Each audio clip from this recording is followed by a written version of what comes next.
Why do we take the census? Article 1, Section 2. So here's the thing. Initially it was about representation in Congress. It still means that for us today, representation in Congress is decided by the data collected in each decennial census. But it also means nearly $700 billion worth of federal funding, because in many ways, and for anybody who's ever worked with census data in the secular world, it's the gospel. It is the benchmark by which everything is measured. So that's why it's how federal funding gets distributed. It's why when a business wants to maybe open up a new branch somewhere, it's census data that's going to be used, because it's the most consistent. The metrics are there, they're steady, they're reliable. So as a member of the community, and certainly for all of you here, you're here because you're leaders, you're people of influence. But when we talk to the general public, not everybody understands how census data impacts their lives.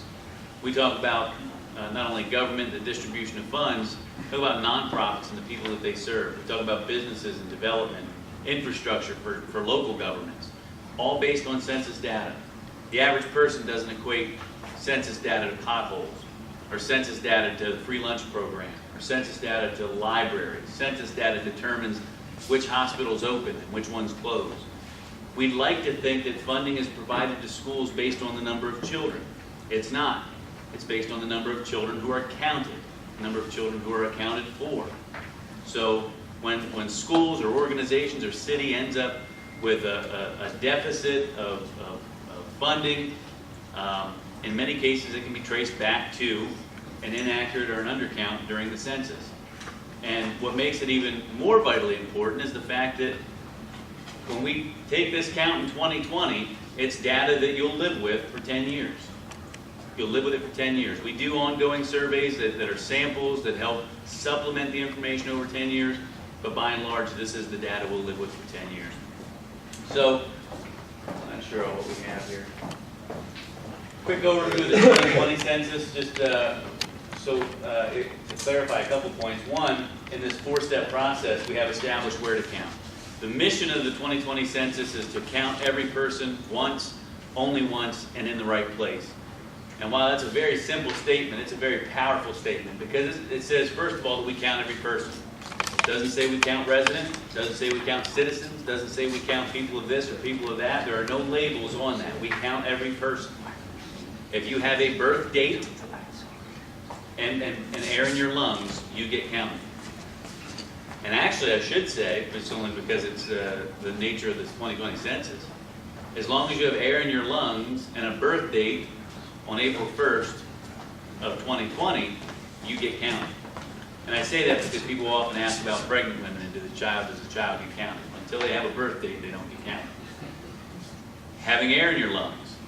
If a family waits until end of May, because mind you, April 1st, 2020 is Census Day. Everybody's aware of that. But what does that mean? That doesn't mean that everybody gets counted in a single day. This operations take 3 years to do. There are many, many operations over 3 years' time. And what April 1st, 2020 is a moment in time. So you may actually get your form in the mail by mid-March, but it's going to ask you to account for the people in your household who's living there on April 1st, 2020. If you wait till the end of May, early June, or July to fill out your form, it's asking you who was in your home on April 1st of 2020. So there are situations where you could have somebody in your home on April 1st, passes away thereafter, but you're filling out your form in June. If that person was in your home on April 1st, they're to be accounted for. So every person means every person. There's no discrimination involved in that. Every person gets counted. But also counted in the right place. Because again, everything is dependent on not only numbers, but the location of those numbers. A school district needs an accurate count within their school district. The city of Cleveland needs an accurate count within the city of Cleveland. Just because somebody's visiting somewhere or going somewhere, or people often, when they don't understand the process, say, "Oh, we get a lot of people out at this event. We can count them there." Well, we can't count them there. We've got to count them according to a process to ensure that they're counted in the right place.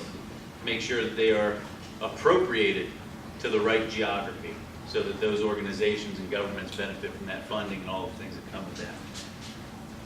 We then motivate people to respond. The partnership program that Nada and I work for is a huge part of that process, because what we found over the years is that as we go into communities and build relationships, and as we educate key stakeholders like yourself, and as you in turn begin to educate the people that you influence, the people that are within your sphere of influence, we know that that is the single most effective thing that encourages people to respond.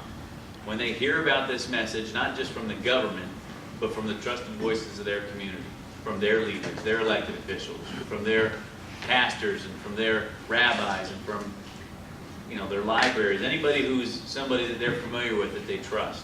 That's when people say, yes, this is something I need to do.